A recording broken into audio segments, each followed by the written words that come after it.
Hi everyone, welcome to 100 Stories Deep.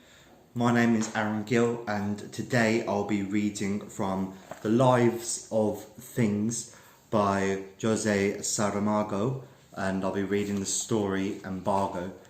And the reason why I've chosen this story is because I've recently been learning a little bit about Portuguese politics. And these stories depict the time of sort of the mid-60s Portugal under dictatorship from Salazar and the sort of move from his dictatorship into the sort of modern political context of Portugal. And it's a story just of people's lives, of sort of ordinary people's lives under his dictatorship. This is Embargo by José Saramago. He awoke with a distinct feeling of having been interrupted in the middle of a dream and saw before him the grey and frosty window pane, the square, livid eye of dawn upon him, cut in the shape of a cross and dripping with condensation. He thought his wife must have forgotten to draw the curtains before going to bed, and felt irritated. Unless he could get back to sleep, his day would be ruined. But he had no intention of getting up to draw the curtains. He preferred to cover his face with the sheet and turn to his wife, who was asleep, to take refuge in her warmth and in the perfume of her dishevelled hair. He waited a few more minutes, ill at ease, fearful at the morning insomnia. But then he consoled himself with the thought that bed was such a warm cocoon, and with the labyrinth presence of the body pressed against his and almost slipping into a slow spiral of erotic images, he went back to sleep. The grey eye of the window pane gradually turns blue, staring all the while at the two heads resting on the pillow like a forgotten remains of a removal to some of the house or some of the world. When the alarm went off 2 hours later, daylight filled the room. He told his wife not to get up, to stay in bed a little longer while he slipped out into the chilly atmosphere with that unmistakable sense of dampness on the wall, the doorknobs and bath towels. He smoked his first cigarette as he shaved, and the second with his coffee, which had cooled in the meantime. He coughed as he did every morning. Then, groping for his clothes, he dressed without switching on the light. He was anxious not to awaken his wife. The refreshing fragrance of eau de cologne enlivened the shadows, causing his wife to sigh with pleasure when her husband leaned over the bed to kiss her closed eyes. And he whispered that he would not be coming home for lunch. He closed the door and quickly went downstairs. The building seemed quieter than usual, perhaps because of the mist, he thought, for he had noticed that the mist was like a bell jar, muffling sounds and transforming them, breaking them up, doing to them what it did to images. It had to be the mist. On the last flight of stairs he could already see the street and confirm whether he had been right. After all, the light was still grey, but as harsh and bright as crystal. On the edge of the pavement lay an enormous dead rat. And standing there at the door, he was lighting his third cigarette when the boy with a cap pulled over his head. Standing at the door, he was lighting his third cigarette when a boy with a cap pulled over his head went past and spat on the rat, as he himself had been taught and always had seen others do. His car was parked 5 blocks down the road. With a stroke of luck, he had found that parking space. He clung to the superstition that the further away he parked the car at night, the greater risk of having it stolen. Without ever having actually said so, he was convinced that he would never see his car again if he were to leave it in some remote part of the city. Having it there nearby gave him greater reassurance. The car appeared to be covered with tiny drops of moisture, the windows covered in condensation. Were it not quite so cold, you would have thought that the car was perspiring like a human body. He examined the tyres as usual, checked in passing that the aerial was not broken, and opened the door. Inside the car, the air was freezing cold. With its windows clouded, the car resembled a transparent cavern submerged by a deluge of water. He decided it would have been better to have parked on a slope in order to drive off more easily.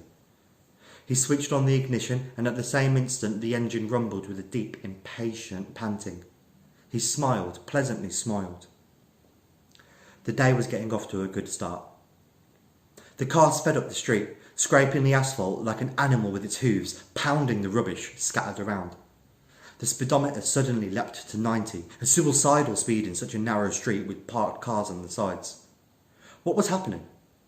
Alarmed, he took the foot off the accelerator. For a moment he thought they must have given him a much more powerful engine. He put his foot down cautiously on the accelerator and brought the car under control. Nothing serious. Sometimes you can misjudge the pressure of your foot on the pedal. The heel of your shoe only has to come down in the wrong place to alter the movement and pressure. So easily done. Distracted by this incident, he had still not checked the petrol gauge. Could someone have stolen his petrol during the night, as had happened before? No. The pointer indicated that the tank was exactly half full. He stopped at a red light, feeling the car vibrate and tense up as he held the wheel. Strange.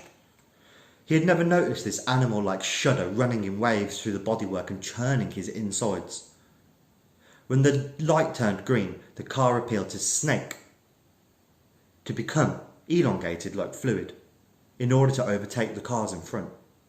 Strange, but then he had always considered himself a better than average driver. A question of having the right temperament, these quick reflexes which were probably exceptional. The tank, half full. If it should come across a petrol station that was open, he would fill up the tank. Considering the number of rounds he would have to make today before going to the office, better to play safe and have petrol in reserve. This absurd embargo, the panic, the hours of waiting, the endless queues of cars. Industry would almost certainly suffer the consequences. The tank half full. Other motorists driving around with even less petrol, but only if you could prove it. The car took a sharp bend before climbing up a steep slope without the slightest of efforts. Nearby was a petrol pump few people knew existed, and he might be lucky. Like a setter following the scent, the car dodged in and out of the traffic, turned 2 corners and took its place in the queue. What a good idea. He looked at his watch. There must have been about 20 cars in front of him. Could be worse. But he decided it might be wiser to go to the office first and leave his rounds until the afternoon, when he would have a full tank of petrol and nothing more to worry about. He lowered the window and hailed a passing news vendor. The weather had turned much colder, but there, inside the car, with the newspaper spread over the wheel, smoking while he waited, he felt a pleasant warmth as if he were back between the sheets. He stretched his back muscles with the voluptuous contortions of a cat, and thought of his wife still snuggled up in bed at that hour, and reclined more comfortably in his seat. The newspaper had nothing good to report. The embargo continued. A cold, gloomy Christmas, read one of the headlines. But he still had half a tank of petrol, and it would not be long before it was full. The car in front edged a little forward. Good. After an hour and a half, he found himself at the head of the queue, and 3 minutes later he was driving off. A little worried because the pump attendant had told him, without any particular expression in his voice after repeating the information so often, that there would be no more petrol for a fortnight. On the seat beside him, the newspaper announced severe restrictions. Never mind, at least his tank was full. What should he do? Go straight to the office, or first call at a client's house and see if he could pick up an order? He opted for the client. It was preferable to justify his lateness with a business call rather than say he had spent an hour and a half queuing for petrol when he still had a tank half full. The car was doing fine. He had never felt happier driving it. He switched on the radio and caught the news. Things were going from bad to worse. These Arabs. This ridiculous embargo.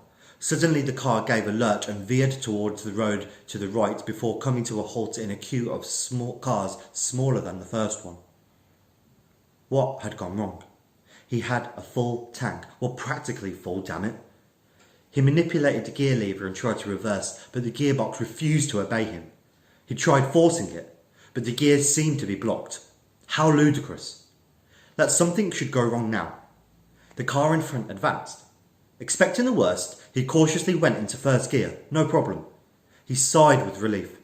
But how would the reverse gear react when he had to use it again? About 30 minutes later, he was putting half a litre of petrol in the tank and feeling foolish beneath the disdainful look of the pump attendant. He gave him an absurdly big tip and drove off with a screeching of tyres and acceleration. How preposterous. Now for his client, otherwise the morning would be lost. The car was running better than ever. It responded to his movements as if it was a mechanical extension of his own body. But this business about reversing bothered him, and now he really did have cause for concern. An enormous lorry had broken down and was blocking the entire street.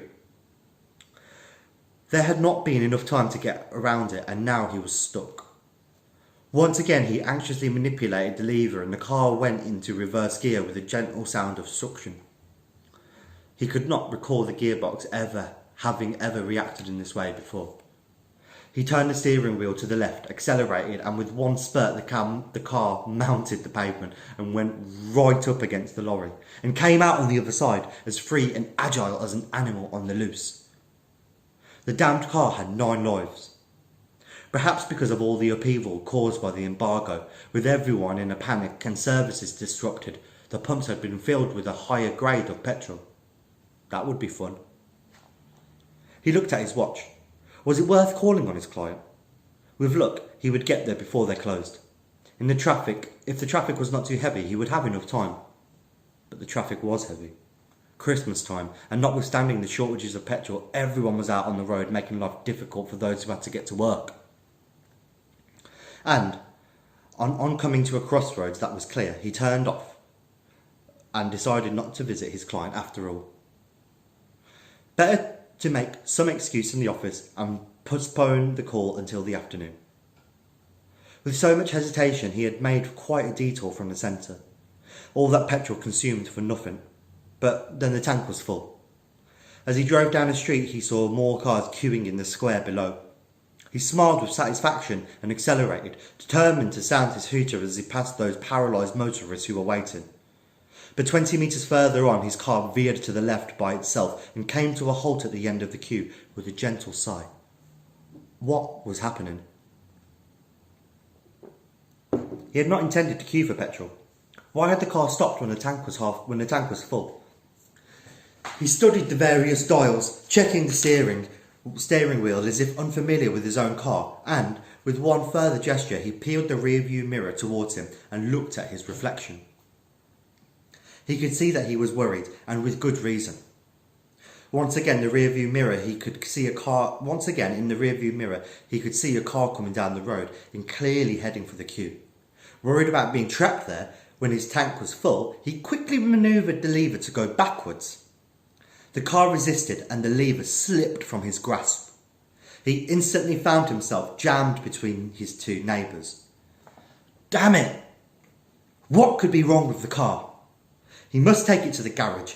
A reverse gear that works 1 minute but not the next is a real hazard. More than 20 minutes passed when he reached the pump. He saw the attendant approach and his voice faltered as he asked him to check the tank. At the same time, he tried to get out of this embarrassing situation, quickly putting the car into first gear, trying to drive off. To no avail.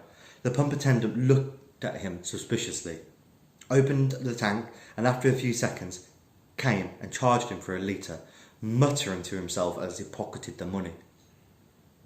Next moment, the car went into first gear without any effort and advanced, moving smoothly with a low purr. There had to be something not quite right with the car. The gear changes, the engine, something somewhere, damn it. Or could he be losing his touch as a driver? Or even be ill? He had slept so well, had no more worries than usual. Better to forget his clients for the moment, not to think about them for the rest of the day and remain in the office. He felt useless. Restless. The bodywork of the car was shaking all over, not on the surface but inside the steel parts. And the engine was running with that inaudible sound of lungs breathing in and out, in and out. To his dismay, he had begun to realise that he was mentally tracing out an itinerary that would take him far away from the petrol pumps. This was enough to make him apprehensive and fear for his sanity. He started going around in circles, lengthening and shortening the journey until he arrived in front of his office. He found a parking space and sighed with relief. After switching off the engine, he removed the key and opened the door, but he could not get out. He thought he had caught the hem of his raincoat, that his leg had got stuck around the column of the steering wheel, and he tried another movement. He even checked the safety belt to see whether he had put it on without noticing. No, the belt was hanging at his side, a soft, black intestine. How absurd, he thought. I must be ill. If I cannot get out, it is because I am ill. He could move his arms and legs without any difficulty and bend his trunk with each manoeuvre. Look back, lean slightly to the right towards the glove box, but his back was attached to his seat. Not firmly, but rather as a limb is attached to the body. He lit a cigarette and suddenly felt worried about what his boss might say if he were to peer through the window and see him sitting there, smoking inside the car and in no hurry to get out. A loud hoot made him come close the door as he had opened onto the road. When the other car had passed, he slowly opened the door again, threw out his cigarettes and, clutching the steering wheel with both hands, made a brisk and violent movement. Useless. He did not even feel any pain. The back of the seat held him comfortably and kept him there. What on earth was happening? He pulled the rearview mirror downwards and looked at himself. No visible difference in his expression, except for a vague anxiety he could barely control. On turning his head towards the pavement on the right, he saw a little girl staring at him, at once intrigued and amused. Then a woman appeared with an overcoat which the little girl slipped into without averting her gaze. And as they walked away, the mother began arranging the girl's collar and hair. He took another look in the mirror and understood what he must do. But not there. People were watching, some of them acquaintances. He straightened up the car, hastily reaching out for the handle to close the door, and then sped down the street as fast as possible. He had a goal, a clearly defined objective which made him feel more tranquil, so much that he allowed himself to smile, which gradually alleviated his anguish. He had almost passed the petrol pump before he noticed it. There was a placard announcing "out of petrol." And, as the car moved on without the slightest detour or reducing its speed, he did not want to think about the car. He was smiling again, leaving the city behind. He reached the suburbs, close to the place he was looking for. He entered a road that was under construction, turned left, turned right, until he came to a deserted narrow track with a ditch on either side. It was starting to rain when he stopped the car. His idea was simple. All he had to do was get out of his raincoat by wriggling his arms and his body, and then slither out like a snake shedding its skin. In the presence of all other people, he would never have the courage, but there, all alone, with the wilderness all around him, and the city remote and hidden by the rain, nothing would be easier. But he was mistaken. Not only was his raincoat stuck to the back of his seat, but also his jacket, his sweater, his shirt, his vest, his skin, his muscle and bones.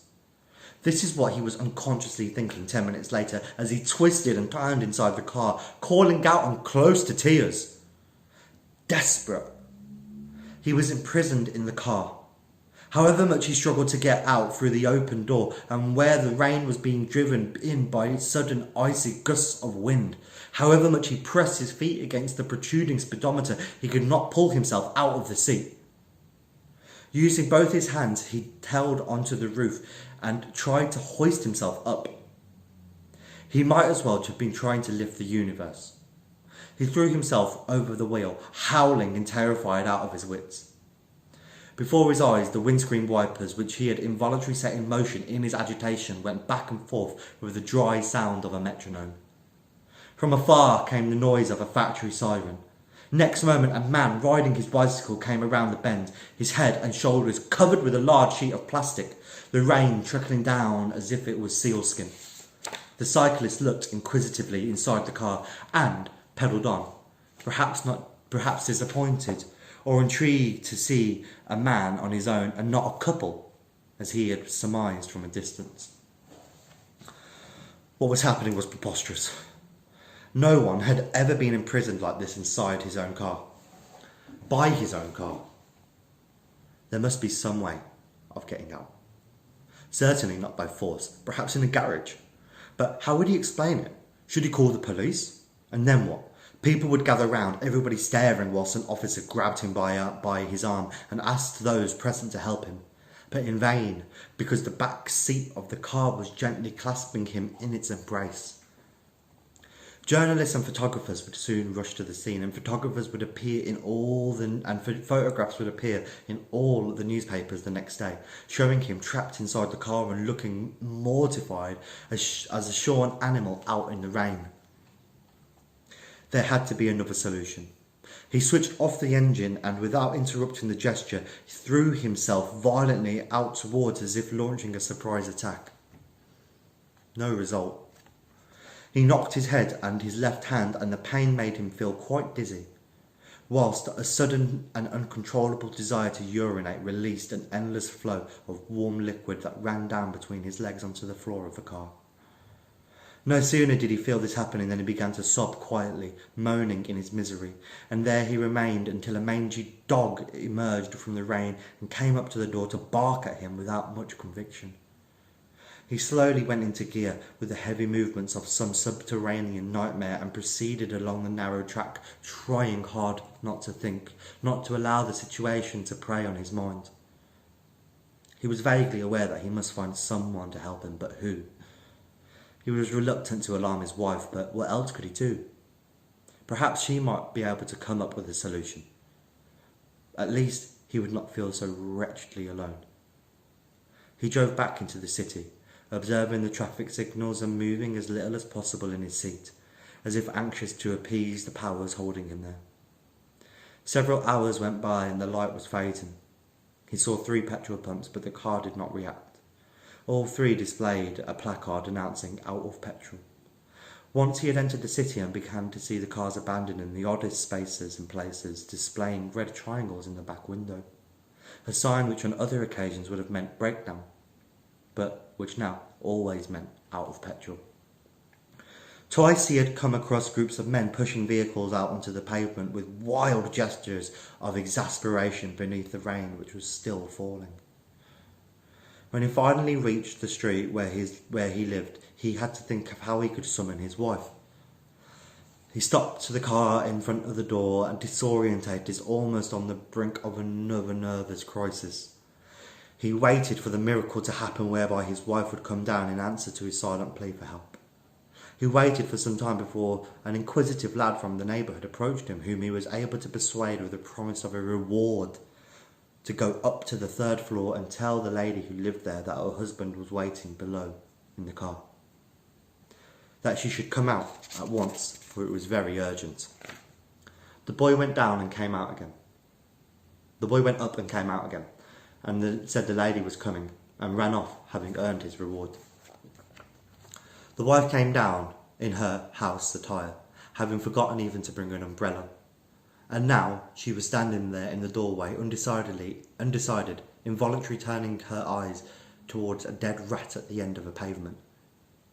A limp rat, with bristling hairs, hesitant about crossing the pavement in the rain, somewhat annoyed with her husband, who had made her come down needlessly, when he so easily could have come up himself to tell her what he wanted.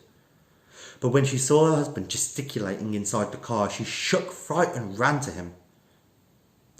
She reached out for the door handle, anxious to escape the rain, and when suddenly she opened the door, she confronted her husband's open hand, pushing her away without actually touching her. She persisted and tried to get in, but he shouted that she must not, that it was dangerous, and he explained what was happening as she leaned over, getting all the rain on her back and bare head, her whole face twitching with horror. As she watched her husband in that warm and mystic cocoon, isolating himself from the world, writhing in his seat as he struggled unsuccessfully to get out the car. She grabbed him by the arm and pulled in disbelief, unable to budge him by an inch. And, since it was all too horrible to contemplate, they remained there, staring at each other in silence until she thought her husband must be mad and was pretending not to be able to get out. She must go and fetch someone to help him, to take him wherever such mental disorders are treated. In soothing tones she told her husband to be patient while she went to fetch someone to help release him, and she would not be long. They would even be able to have lunch together, and he could ring the office to say that he had a flu, and therefore he would not need to go into work that afternoon. He must remain calm that there was nothing to worry about. It would not be long until he was free. But when she disappeared upstairs, he once more imagined himself being surrounded by onlookers. His photograph in the papers, the mortification of having peed down his legs, and he waited a few more minutes. And whilst his wife was upstairs making telephone calls everywhere to the police, to the hospital, trying to persuade them to believe her and not to be taken in by the natural tone of voice in which she gave her name and that of her husband, the colour of her vehicle, the make and registration number. He could no longer bear to wait when he switched on the engine. When his wife came back downstairs, the car had gone, and the rat had finally slipped off the edge of the pavement and was rolling down the sloping road, carried off by the water running from the gutters. The woman called out, but it was some time before anyone appeared, and how was she to explain what had happened? Until darkness fell, the man drove around the city, passing empty petrol pumps, finding himself in queues, quite unintentionally worried because his money was running out, and he did not like to think what would happen once he had no money left and the car stopped in front of a petrol pump to fill up with more petrol. But no such thing happened, for the simple reason that nearly all the petrol pumps were closing and any remaining queues were waiting for them to reopen next morning. And so the best solution was to avoid any pump that might still be working as to not have to stop. On a long, broad avenue with very little traffic, a police car accelerated and overtook him, and as it passed him, the policeman waved him down. But once again he lost his nerve and drove on. He could hear the police siren behind him, and so, coming from who knows where, a motorcyclist in uniform who was almost on his tail. But his car, sped away with one almighty roar and headed for the access to the motorway. The police followed him at a distance, even further away, and by nightfall there was no longer any sign of them, and his car was speeding along another road. He was hungry. He had peed again, too humiliated to feel any shame. And he was a little delirious, humiliated. He went on declining, altering the consonants and syllables in an unconscious and obsessive exercise which shielded him from reality. He did not stop because he did not know what he should stop for. But in the early hours of the morning he parked the car on several occasions at the side of a road and tried to ease himself as ever so slowly, as if in the meantime he and the car had made a truce, and this was his moment to put their goodwill to the test. Twice he spoke in a low voice when the seat held on to him. Twice he tried to coax the car to release him. Twice, in that freezing and nocturnal wilderness where the rain never ceased, he broke down, wailing and weeping in blind despair. The open wounds on his head and the hand began bleeding again, while he, sobbing his heart out and whining like a frightened animal, went on driving the car, allowing himself to be driven. He travelled all night without knowing where he was going. He passed through the villages unknown to him, covered long straight roads and went up and down mountain slopes, circled curves and bends, and as dawn broke he was somewhere on an old road where the rain had formed puddles rippling on the surface. The engine rumbled furiously as it dragged its wheels through the mud, and the whole car was vibrating and making the most alarming noises. Morning came without any sign of the sun appearing, but the rain suddenly stopped. Constantly gave the impression of losing itself amidst boulders. Where had the world gone? Before him he saw mountains and an ominously low sky. He screamed and beat on the wheel with clenched fists. Just then he saw that the indicator was pointing to 0. The engine appeared to be starting up by itself and dragged the car another 20 metres. Beyond he could see the paved road again, but he had used up all its petrol. A cold sweat broke out on its forehead. Overcome with nausea, he could feel a veil being drawn over his eyes there.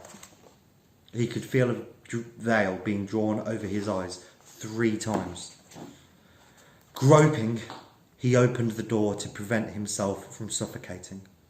And, at that moment, either because he was dying or the engine had gone dead, his body slumped to the left and slid out of the car.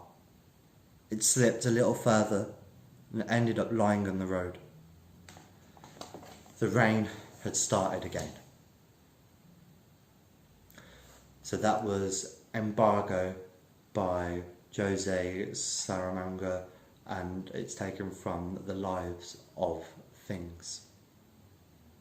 Thank you very much for listening to today's story. If you want to listen to more stories in this series, as ever, subscribe to our YouTube, follow The Gap on its socials. Until next time.